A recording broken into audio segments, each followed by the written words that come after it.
Hello guys, welcome to Tollywood tossers. చాలా రోజులైంది, ఒక వారం అయింది.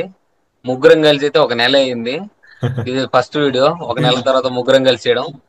ఇప్పుడు దాకా ఫోర్త్ టెస్ట్ గురించి ఒక ప్రివ్యూ ఒకటే చేసాం, ఒక్క వీడియో కూడా చేయలేదు, ఎందుకంటే వీళ్ళిద్దరు పెళ్లిళ్ళకి వెళ్ళారు. తర్వాత ఇప్పుడు ఫోర్త్ టెస్ట్ గురించి మాట్లాడదాం. అందులో మెయిన్ పాయింట్స్ అందరికి తెలిసిందే. Rahul Shubman Gill partnership, Jadeja Washington Sundar partnership, and main గా the over acting scenes create అయింది కదా, Stokes and Harry Brook. Brook, Harry Brook and దాని గురించి మాట్లాడదాం. ఓవరాల్ గా సమరైజ్ గురించి మొత్తం మాట్లాడదాం. అందుకన్నా ముందు నిఖిల్ అన్న. మీరు కానీ వీడియో చూస్తుంటే please like, share and subscribe. ఇప్పటి నుంచో వీడియోస్ చేస్తున్నాం, బట్ సబ్స్క్రైబర్స్ మాత్రం పెరగట్లేదు. సో కొంచెం మీరు మీ ఫ్రెండ్స్కి కానీ మీకు తెలిసిన వాళ్ళకి షేర్ చేసి కొద్ది వాళ్ళతో సబ్స్క్రైబ్ బటన్ కొట్టించండి. ఏందన్నా నాకు సంబంధం లేదన్నట్టు కూర్చున్నావు అరుందన్న. లేదు వాడు చెప్తున్నాడు కదా అని. ఓకే ఆ, okay let's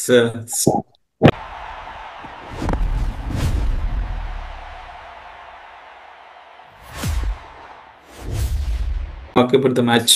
coming to the match. అసలు ఇండియా ఇంత కాంపిటేటివ్ గా ఆడతారని ఎవరైనా ఎక్స్పెక్ట్ చేసిండ్రా సిరీస్ స్టార్ట్ కాకముందు? అసలు ఎవరు ఎక్స్పెక్ట్ చేయలే. ఇన్ఎక్స్పీరియన్స్ టీమ్ తోటి ఇంగ్లాండ్కి వచ్చి టఫ్ కండిషన్స్ ఉండే. అందులో అసలు నేను ఈజీగా చేతులు ఎత్తేస్తారు అనుకున్నా, నార్మల్గా కొడతారేమో, బౌలర్ కొంచెం పర్ఫామ్ చేస్తారు అనుకున్నా, కానీ ఆల్ సిరీస్ అన్ని మ్యాచ్లు 4 మ్యాచ్లు ఇంత కాంపిటేటివ్ ఉంటూ ఇస్తారని నేను అసలు అనుకోలేదు. అసలు కానీ ఫస్ట్ చెప్పాలంటే ఫస్ట్ డే చెప్పాలంటే గురించి మాట్లాడదాం. First day over caste conditions లో మన వాళ్ళు ఫస్ట్ చాలా బాగా బ్యాటింగ్ చేశారు. దాని గురించి బాగా బాగా చేశారు మన వాళ్ళు.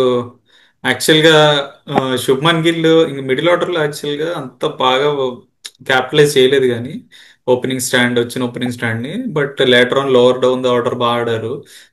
జట్టు కానీ, వాషింగ్టన్ కానీ, శార్దుల్ ఉమ్. మెయిన్ గా.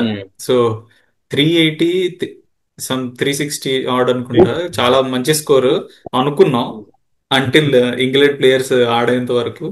వ- నాకు అసలు అర్థం కాలే బేసికలీ. వాళ్ళు వేసినప్పుడు యాక్చువల్గా ఎప్పుడూ కూడా అంత సెటిల్డ్ గా బ్యాటింగ్ చేసినట్టు మన వాళ్ళు ఎప్పుడు అనిపించలేదు. కానీ మన వాళ్ళు బౌలింగ్ చేసి స్టార్ట్ చేసిన తర్వాత ఏదో ఓడిఏ మ్యాచ్ ఆడుతున్నట్టు ఉంది. అదేం చాలా ఈజీ రన్స్. అదేంటో వాళ్ళు బ్యాటింగ్ రాగానే ఎండ స్టార్ట్ అయింది, మనోళ్ళు న్యూ బాల్ తోటి ఇష్టం వచ్చినట్టు లైన్ లెంత్ వేసిండ్రు, అన్ని మిక్స్ అయ్యి అసలు ఏం పర్లేదు. నాకు అసలు తెలిసి ఈ వాళ్ళు సిరీస్ మొత్తంలో కూడా ఫస్ట్ ఇన్స్టెన్స్ అనుకుంటా మనోళ్ళు మరీ అంత అన్డిసిప్లైన్డ్ గా, బౌలింగ్. డిసిప్లిన్ లేకుండా బౌలింగ్ చేయడం అవును. అవును. ఇప్పుడు వరకు చాలా కాంపిటేటివ్ ఉండే. నార్మల్ కొత్త మన బౌలర్ వాళ్ళు వేసిండ్రు కొత్త బౌలర్ వేసిండ్రు అంటే అనుకోవచ్చు. బూమ్రా వేసిండు, సిరాజ్ వేసిండ్రు, ఆఖరికి జడ్డు కూడా మంచి ఈజీ రన్స్ ఇచ్చిండు. యాక్చువల్ గా అప్పుడు మనలో వికెట్స్ పట్ పట్ పని పడిపోయాయి కదా ఫస్ట్ ఇన్నింగ్స్ లో. సో బాల్ తిరుగుతుంది, మనకు కష్టంగా ఉంది. సో ఇప్పుడు మనోళ్ళు బౌలింగ్ చేస్తే ఎలా ఉంటదని చూద్దామని వెయిట్ చేస్తున్నాం. మామూలుగా మా అందరం చూస్తున్నాం, టీమ్మేట్స్ అందరు చూస్తుంటే భలే ఉంటది మనోళ్ళు బౌలింగ్ చేస్తే వస్తారని చూరా చూస్తే అసలు ఒక డాట్ కూడా అవ్వట్లే. పక్కన పెడితే ఫోర్ల మీద ఫోర్లు, ప్రతి ఓవర్ 6 రన్ ఎడితే వెళ్ళిపోతా ఉండేది. అండ్ తర్వాత next I think next first ఇంకోటి మనోళ్ళు గిల్ కూడా కెప్టెన్సీ కొంచెం చూస్తే అబ్జర్వ్ చేసినాం అనుకో, ఆల్మోస్ట్ నీకు కొన్ని చాలా ఓవర్స్ వేసిన తర్వాత వాషింగ్టన్ సుందర్ బౌలింగ్ ఇచ్చిండు. అప్పటివరకు సుందర్ బౌలింగ్ వేయలేదు, సుందర్ బౌలింగ్ రాగానే 2 వికెట్లు తీసిండు. సో సుందర్ని కూడా మరీ డిలే అండ్ చేసిండు బౌలింగ్ లో. అండ్ దట్టు సుందర్ యాక్చువల్ గా 2 వికెట్స్ తీసిన తర్వాత కూడా బ్రేక్ ఇస్తాడు, మళ్ళీ ఎవరెవరితోనూ ఉమ్. వేస్తూ ఉంటాడు. సుందర్ యాక్చువల్ గా అప్పటికి అరౌండ్ 11 ఓవర్స్ వేసి ఉంటాడు. ఉమ్. మళ్ళీ బ్యాటింగ్ అరౌండ్ 80 ఓవర్స్ అయిపోయి ఉంటది. లైక్ ఎక్కువ యూటిలైజ్ చేయలేదు, మేబీ యూటిలైజ్ చేస్తుంటే బెటర్ ఉండేనేమో. అండ్ వీ అది హావ్ టు ఇంకా టాక్ అబౌట్ జో అది ఇంకా రూట్. పక్కన పెట్టి జోరు జోరు జో టు ఆ రూట్ గ్రౌండ్ లో యావరేజ్ 68 అంట. 68 60 ప్లస్ ఉంది ఫస్ట్. కొడుతూనే ఉంటాడు, కొడుతూనే ఉంటాడు.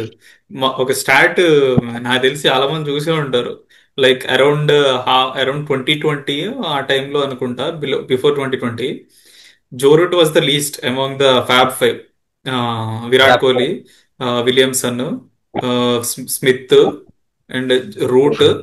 అంతే. అంతే. ఇంకో అదర్ బ్యాట్స్మెన్ నా పేరు గుర్తు రావట్లేదు. సో రూట్ లాస్ట్ లో ఉండే 17 centuries, and Virat Kohli starting లో ఉండే leading around almost 27. Double centuries and 27. 27, 28.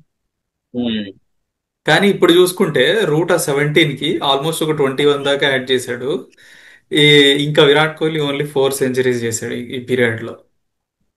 అవన్నీ క్రాస్ అయిపోయి సెకండ్ హైయెస్ట్ టెస్ట్ స్కోరర్ గా టెండూల్కర్ రికార్డ్ దగ్గర కూడా సో వెళ్తున్నాడు. అదే ఇంకోటి మనం ఎప్పుడు అనుకుని కోరుకున్న రికార్డ్ ని విరాట్ కోహ్లీ బ్రేక్ చేస్తాడు అనుకుంటే I think only Joe Root has the chance to break Sachin's record, centuries పరంగాను రన్స్ పరంగాను. నాకు తెలిసి ఇంకో 3 ఇయర్స్ ఆడితే ఈజీగా బ్రేక్ చేస్తాడు జో రూట్. ఉమ్, వాళ్ళకి మెయిన్ ఉమ్, గా ఇంకొక ప్లస్ పాయింట్ ఏంటంటే బీయింగ్ బ్యాట్స్మెన్ ఇన్ ఇంగ్లాండ్, వాళ్ళు యాక్చువల్ గా ఎక్కువ ప్రిఫరెన్స్ టెస్ట్ మ్యాచ్లకి ఇస్తారు.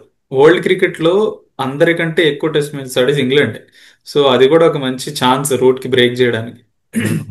అవును, జనరల్ ఇంగ్లాండ్ ఉమ్. ఎక్కువ టెస్ట్ మ్యాచెస్ ఆడుతుంది జనరల్ కంపేర్ టు ఇండియా కానీ ఆస్ట్రేలియా కానీ సౌత్ ఆఫ్రికా కానీ. Compare to any other team.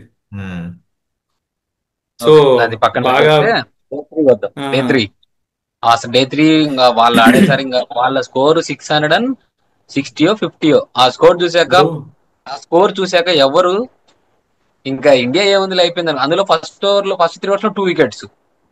అది మెయిన్. ఇంకా కదా ఫస్ట్ అంతే. ఫస్ట్ ఓవర్ ఫస్ట్ ఓవర్ లో 2 వికెట్లు. అప్పటికి మన ఊర్లో టైలెండర్స్ ని తీయలేక తీయలేక లేదా 700 కొట్టించి ఆ ఏదో ఒకటి చెయ్యాలి మనం ఆడాలి అనుకుని వచ్చి ఫస్ట్ ఓవర్ లో 2 వికెట్లు పడిన తర్వాత ఒక్కరు కూడా ఎక్స్పెక్ట్ చేసి ఉంటారు బ్రో, అందరూ ఫోర్త్ డేనే ప్యాకప్ అయిపోతుంది అనుకుని ఉంటారు. కానీ ఆ రోజు స్టార్ట్ అయిన రెసిలెన్స్ అసలు ఏంటది. మెయిన్ గా ఒక్క కేఎల్ రాహుల్. తర్వాత ఉమ్, ఆ KL Rahul, Gill, especially KL Rahul అసలు ఒక్క ఛాన్స్ ఇవ్వలేదు. చాలా సెటిల్డ్ ఆడాడు ఈ సిరీస్ లో. Gill top run scorer 700 runs తోటి. KL Rahul was not far behind 500+. కానీ కేఎల్ రాహుల్ ఏమాత్రం తక్కువ కాదు గిల్ తో పోలిస్తే. ఎందుకంటే ఓపెనింగ్ వచ్చి ప్రతిసారి he seeing the new ball off and అవును, making it easy for Gill and lower down the order. So Gill and KL Rahul are the stars of this series. నిజంగా. మెయిన్ గా ఇలాంటి ఇన్నింగ్స్ ఆడినప్పుడే మన బ్యాట్స్మెన్ మీద మామూలుగా మనకి కాన్ఫిడెన్స్ ఉంటుంది. అలాగే టీం డ్రెస్సింగ్ రూమ్ ఎన్వైరన్మెంట్ కూడా చాలా బాగుంటది అన్న, మంచి కాన్ఫిడెన్స్ తో ఉంటుంది టీం కూడా ఇలాంటి ఇన్నింగ్స్ ఆడినప్పుడు. మళ్ళా అండ్ వాళ్ళిద్ద డే 5 కూడా రాగానే, మళ్ళా డే 5 రాగానే మళ్ళీ వెంటనే కేఎల్ రాహుల్ అవుట్ అయిపోతాడు. కేఎల్ రాహుల్ అవుట్ అయినాక శుభ్మన్ గిల్ అవుట్ అయిపోతాడు. అమ్మ ఇదేంది అసలు ఇద్దరు అవుట్ అయిపోయినారు, మళ్ళీ పంత్ కూడా సరిగా బ్యాటింగ్ చేస్తాడో లేదో తెలియదు. ఆ టైంలో మళ్ళీ ఇంకొక పార్ట్నర్షిప్ సుందర్ అండ్ జడేజా. అసలు అదైతే నేను అసలు ఎక్స్పెక్ట్ చేయాల. బేసికల్ నేనేమనుకున్నానంటే డే 5 రోజు ఆ వీళ్ళు మన వాళ్ళు డ్రా చేసుకోవాలంటే అట్లీస్ట్ రాహుల్ కానీ గిల్ కానీ ఇద్దరులో ఎవరో ఒకరు ఉంచాలనుకున్నా. కానీ బెన్ స్టోక్స్ వచ్చి ఏదో మాయ చేస్తారు బాబు. బెన్ స్టోక్స్ అసలు టాప్ బౌలర్స్ కూడా కుదరదు, వస్తాడు ఏదో ఒక బాల్ వేసి అవుట్ చేస్తాడు. ఈ సిరీస్ లో తర్వాత ఈ సిరీస్ లో Ben Stokes is there best bowler England కి. అవును. సో హైయెస్ట్ వికెట్ తర్వాత టేకర్ వచ్చిన yeah highest wicket taker in the whole entire series. అవును. ఈ తర్వాత వికెట్ పడిన తర్వాత వాషింగ్టన్ సుందర్ వచ్చాడు కదా, రిషబ్ పంత్ రాకుండా. సో యాక్చువల్ ఈ సిచ్యువేషన్ కి నాకేమనిపించిందంటే మనం యాక్చువల్గా డ్రా కోసం ఆడుతున్నాం, సో డిఫెన్స్ ఆడాలి. నాకు తెలిసి ఇప్పుడు దాకా జరిగిన సిరీస్ లో వాషింగ్టన్ సుందర్ కంటే బెటర్ గా బ్లాక్ చేసిన బ్యాట్స్మెన్ మన ఇండియన్ టీమ్ లో లేరు.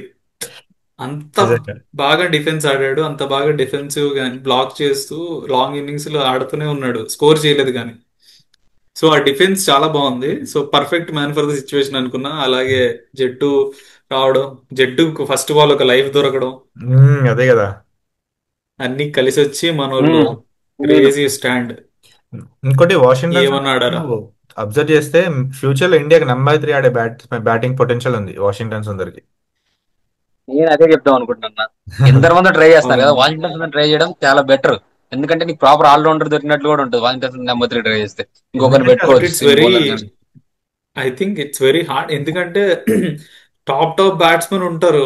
సాయి సుదర్శన్ గాని, ఇప్పుడు ప్రజెంట్ సాయి సుదర్శన్ ఆడుతున్నాడు కానీ తర్వాత పెద్ద పెద్ద బ్యాట్స్మెన్ ఆ లీగ్ లో వస్తూ ఉంటారు. సో వాళ్ళతో కంపీట్ అయ్యి కే సుందర్ అక్కడ నుంచోవాలంటే కష్టమే. లేదు, జనరల్ బట్ సుందర్ ఒక ట్రై.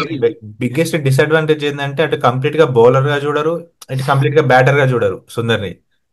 కానీ రెండు డిపార్ట్మెంట్స్ లో మంచిగా పర్ఫామ్ చేస్తున్నాడు నాకు తెలిసి. నంబర్ 3 ఆడే స్కోప్ ఉంది, అండ్ బౌలింగ్ కొంచెం ఇంప్రూవ్ చేస్తే Ashwin replacement, perfect replacement Ashwin కి.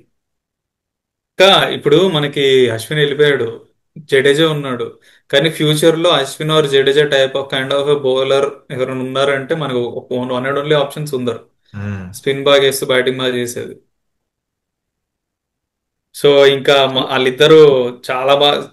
జడేజా ఇంకా జడేజా గురించి చెప్పాలి. యాక్చువల్ గా మనం చూసుకుంటే ప్రతి మ్యాచ్ లో డే 5 లో ఇఫ్ యూఆర్ బ్యాటింగ్ నిలబడింది జడేజానే. లాస్ట్ మ్యాచ్ ఆల్మోస్ట్ గెలిపించేశాడు. దట్స్ అవును. అన్థింకబుల్ అసలు. యాక్చువల్ గా one of the greatest save అది అయ్యేది. ఆల్మోస్ట్ గెలిపించాడు, but luck was not in his favour out అవ్వడం. బట్ ఈసారి he made sure that he made that రా. ఇంకోటి అందరూ ప్రతి ఆ, బెన్ స్టోక్స్ ని ఒక బెస్ట్ ఆల్రౌండర్, బెస్ట్ ఆల్రౌండర్ గా చూస్తారు, కానీ జడేజాకి అంత అప్రిషియేషన్ ఎవరు ఇయ్యరు అసలు.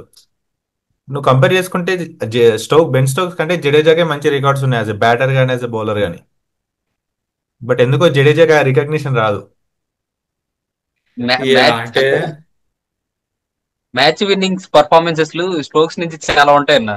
కానీ జడేజా నుంచి ఇది నీకు మ్యాచ్ విన్నింగ్ పర్ఫార్మెన్స్ ఇక్కడ జడేజా ఆడి గెలిపించాడన్న పర్ఫార్మెన్స్ ఉండవు ఎక్కువ. అది ఇక్కడ మెయిన్ మైనస్. యా అది మెయిన్. అది ఈ మధ్య జడేజా లైక్ అలాంటి సిచ్యువేషన్స్ లో ఉంటున్నాడు, కొన్ని గెలిపిస్తున్నాడు.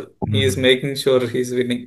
కొంత బ్యాడ్ లక్ కూడా ఉంది జడేజాకి. లాస్ట్ మ్యాచ్ గెలిపించాల్సింది, గెలిపించుంటే నిలిచి చాలా గుర్తుండిపోయేది. మళ్ళీ అట్లనే మనం చూసుకుంటే వరల్డ్ కప్ సెమీఫైనల్లో 2019లో అసలు ఎవ్వరు ఆడలేకపోతారు. జడేజా వచ్చి ఆల్మోస్ట్ ఒక 130-140 స్ట్రైక్ రేట్ తోటి మ్యాచ్, అసలు హోప్స్ లేని మ్యాచ్ ఆల్మోస్ట్ క్లోజ్ వరకు తీసుకెళ్తాడు. సో అవును. జడేజాకి ఎప్పుడు ఇట్లానే అయితా ఉంటది, క్లోజ్ గా వెళ్ళి పాపం మిస్ అయిపోవడం. సో హీ హాజ్, నువ్వు అన్నట్టు స్టోక్స్ ఎందుకంత మాట్లాడతారంటే స్టోక్స్ గెలిపించిన ఇన్నింగ్స్ చాలా ఎక్కువ ఉన్నాయి. ఉమ్. అవి నీకు కానీ మ్యూజిక్ వేసుకుని టాలెంట్. మ్యూజిక్ వేసుకుని ఇన్స్టాలో పెట్టుకోవడానికి చాలా ఉంటది కాబట్టి అవి ఫ్లోట్ అవుతా ఉంటాయి కాబట్టి లైఫ్ వస్తుంది అన్న. అండ్ స్టోక్స్ ఎప్పుడైతే నువ్వు మనం general Stokes as a batter మంచి అది ఇది అని మాట్లాడుకుంటాం, అట్లా అనుకునే లోపే నిన్న ఈవినింగ్ లాస్ట్ సెషన్ లో జరిగింది చూసి మళ్ళా అరే ఏం వీడు అన్నట్టు అనిపిస్తుంది. స్టోక్స్ ఆ కెప్టెన్ ఏంది అసలు ఏంది లాస్ట్, సారీ, స్టోక్స్ ప్రకారం he has a right draw అని కాల్ చేయడం, డ్రా ఇస్తా అని చెప్పడం ఓకే. ఇండియా కూడా డ్రా ఇచ్చిన యాక్సెప్ట్ చేయడం, ఇండియా హ్యాస్ దేర్ రైట్. కానీ ఇండియా ఈక్వల్ యాక్సెప్ట్ రైట్. చేయకపోతే ఏంది ఏందో పెద్ద పెద్ద కామెంట్స్ ఇస్తాడు, ఏమనుకుంటాడేమో స్టోక్స్. అది లిటరల్లీ ఎట్లుందంటే మన గల్లీ క్రికెట్ లా ఉందిరా బాబు. ఏంట్రా అది. పిల్ల వచ్చే బౌలర్లు వేస్తాను వాళ్ళ మీద కొడతావా సెంచరీ అంటే. ప్రొఫెషనల్ క్రికెట్, ఒక ఇంటర్నేషనల్ క్రికెట్ ఆడుతున్నప్పుడు ఏంటది. హ్యారీ బ్రూక్ తో ఇస్తాను, బెండెకెట్ తో ఇస్తాను అనడం, హ్యారీ బ్రూక్ వచ్చి సింపుల్ గా లాఫ్టెడ్ ఫుల్ టాస్ వేయడం ఏంటిది. అదే కదా. Spirit of the game complete గా కోల్పోయారు అక్కడ. వాళ్ళు ఎప్పుడు స్పిరిట్ ఆఫ్ క్రికెట్ లో ఆడతామంటారు, కానీ వాళ్ళు చేసింది ఏంది అక్కడ. The completely lost it. నువ్వు వాళ్ళ ఫాస్ట్ బౌలర్ ఇంజురీ అవుతుందని చెప్పి నువ్వు బౌలింగ్ ఇవ్వకుండా ఓకే, బట్ కమెంట్స్ పాస్ చేయడం ఎందుకు నువ్వు. వాళ్ళు ఒకడు వచ్చి అదే కదా. సెంచరీ కొట్టాలనుకుంటే ముందెందుకు సెంచరీ కొట్టలేదంట, మా ఇష్టం, వాళ్ళ ఇష్టం, వాళ్ళు ఆడేది డ్రా కోసం అప్పటి వరకు, అందుకే సెంచరీ మెల్లగా ఆడుకుంటూ కొట్టలేదు.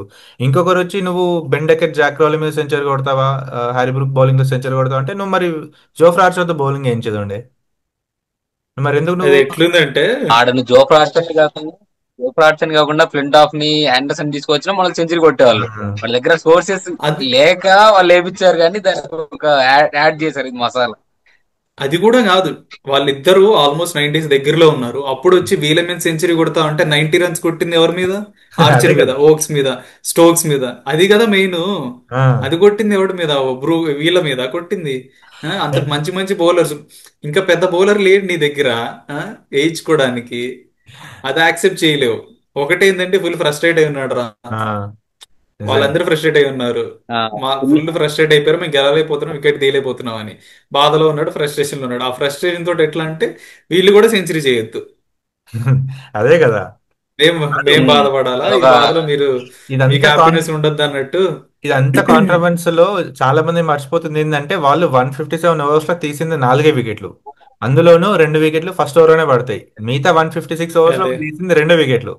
అసలు నా వాళ్ళ బౌలింగ్ పర్ఫార్మెన్స్ గురించి వాళ్ళ ఎవరు ఈగో కూడా మాట్లాడట్లేదు కాంట్రవర్సీ వల్ల. వాళ్ళ ఈగో కూడా అట్టేంది అంతే. ఫస్ట్ లోనే 2 వికెట్స్ తర్వాత వికెట్లు తీయలేకపోయాం ఇన్ని ఓవర్స్ కూడా అని వాళ్ళు అంత ఫ్రస్ట్రేషన్ పడిపోయారు లాస్ట్ డేకి వచ్చే లోపు. అస్సలు సిరీస్ ఆఫ్ ఈవెంట్స్ చూస్తుంటే మనకి అసలు మనం చెప్పాలంటే క్రూషియల్ మూమెంట్స్ మనం చిన్న చిన్నగా మిస్ అయ్యాం కానీ ఈజీగా 3-0 అవ్వాల్సిన సిరీస్ ఇది నిజంగా అసలు. నిజంగా నిజంగా కొన్ని మన కొన్ని వాళ్ళు మూమెంట్స్ అసలు కొంచెం నాకు తెలిసి ఉమ్, ఇంత ఫైట్ ఒక ఇండియన్ టీం ఓవర్సీస్ వెళ్ళి ఒక ఇండియన్ టీం ఇంత ఫైట్ ఎప్పుడు ఇవ్వలేదురా. ఎప్పుడో ఏదో ఒక మ్యాచ్ లో చేతులు ఎత్తేసేవాళ్ళు, ఉమ్, గెలిసేవాళ్ళు. ఆస్ట్రేలియాలో కూడా గెలిచాం 2-1, 2 సార్లు గెలిచాం. కానీ ఎప్పుడు కూడా త్రూ అవుట్ ద సిరీస్ ఇంత కాంపిటేటివ్ క్రికెట్ నాకు తెలిసి నాకు గుర్తున్నంత వరకు మన వాళ్ళు ఆడలేదు. అవును. నిజంగా we have to appreciate actually చాలా అందరు ప్లేయర్స్. అది కూడా యంగ్ టీం, కొత్త ప్లేయర్స్, ఎక్స్పీరియన్స్డ్ ఎవరు లేరు. రిషబ్ పంత్ కూడా రిషబ్ పంత్ కూడా అంత Rishabh Pant broken leg. Bro, ఎంత ఎంత చెప్పుకున్నా తక్కువ బ్రో రిషబ్ పంత్ గురించి. ఆ ఇంజురీ నడవలేకపోతూ కూడా మళ్ళా రిటర్న్ వచ్చి ఆడాడు చూడు. అదే కదా. Hats off. ఇంకా నాకు ఏం తెలిసి చేద్దాం అదొక, లేదు. యా అది యాక్చువల్గా రిషబ్ పంత్, నువ్వు అన్నట్టు రిషబ్ పంత్ అలా చేసాడు కాబట్టి అదొక పెద్ద మోటివేషన్ అయి ఉంటది మిగతా టీం మెంబర్స్ కి. రిషబ్ పంత్ అలా వచ్చి ఆడినప్పుడు you have to save this match for him at least. And one more thing, Rishabh Pant కూడా ఇంజురీ తర్వాత బ్యాటింగ్ వచ్చినప్పుడు ఇంగ్లాండ్ బౌలర్స్ కూడా మళ్ళా ఆ ఫుట్ ని టార్గెట్ చేసుకుంటే బౌలింగ్ వేసిండ్రు. ఇమాజిన్ అదే ఇంగ్లాండ్ బ్యాటర్ ఒకళ్ళు అట్లా ఇంజురీ అయ్యి ఉండి అదే ఇండియన్ బౌలర్స్ కానీ టార్గెట్ చేస్తుంటే అదే ఈ స్టోక్స్ అని వీళ్ళు కానీ ఎట్లాంటి కామెంట్స్ ఇచ్చేవాళ్ళో గెస్ చేయండి. మనం అంటే ఓకే, ఇక England it's not wrong, but అదే సిచ్యువేషన్ రివర్స్ అయ్యండి, అదే మనం ఇంగ్లాండ్ బ్యాటర్ అట్లా వేస్తుంటే వాళ్ళు పెద్ద పెద్ద కమెంట్స్ పాస్ చేసేవాళ్ళు ఈ టైంకి. హిపోక్రిట్స్. స్టోక్స్ యాక్చువల్ గా ఇప్పటిదాకా కొద్దిగా ఉండేది కానీ ఈ టెస్ట్ మ్యాచ్ తో ఈ లాస్ట్ హిస్ కొద్దిగా పేరు ఏదైతే ఉందో పేరు పోగొట్టుకున్నాడు నిజంగా. As a captain. ఓకే, మరి ఇంకా స్టిల్ ఇండియాకి సిరీస్ డ్రా చేసే ఛాన్స్ ఉంది నెక్స్ట్ మ్యాచ్ ఓవెల్లో. అప్పుడు చూద్దాం. పక్క ఛాన్స్ ఉంది, చేస్తారు కూడా. మొమెంటమ్ ఈజ్ విత్ అందరూ ఇండియా. అందరూ ఫైర్ లో ఉన్నారు, వీళ్ళు ఫ్రస్ట్రేషన్ లో ఉన్నారు, మనోళ్ళు మంచి మోటివేషన్ లో ఉన్నారు. ఈసారి ఇంకా వాళ్ళైతే ఫుల్ బాగుంటుంది. డౌన్ అయి ఉంటారు. అండ్ ఇప్పుడు ఇంకోటి వాళ్ళు వన్ రెండు ఫిఫ్టీ సార్లు బౌలింగ్. ఓవర్స్ ఫిఫ్త్ డేలో 150, ఫోర్త్ ఇన్నింగ్స్ లో 150 ఓవర్స్ బౌలింగ్ చేసి ఒక్క వికెట్ 2 వికెట్లే తీశారంటే నాకు తెలిసి హిస్టరీలోనే అంత వరస్ట్ బౌలింగ్ చేసిన టీం ఉండదు. సో చూద్దాం, ఇంకా ఇండియా కూడా కొన్ని ఓకే, ఇంజరీ కన్సర్న్స్ ఉన్నాయి, ఏమైతే నెక్స్ట్ ప్రివ్యూ వీడియోలో మాట్లాడుకుందాం. Until then see you. Bye. Bye.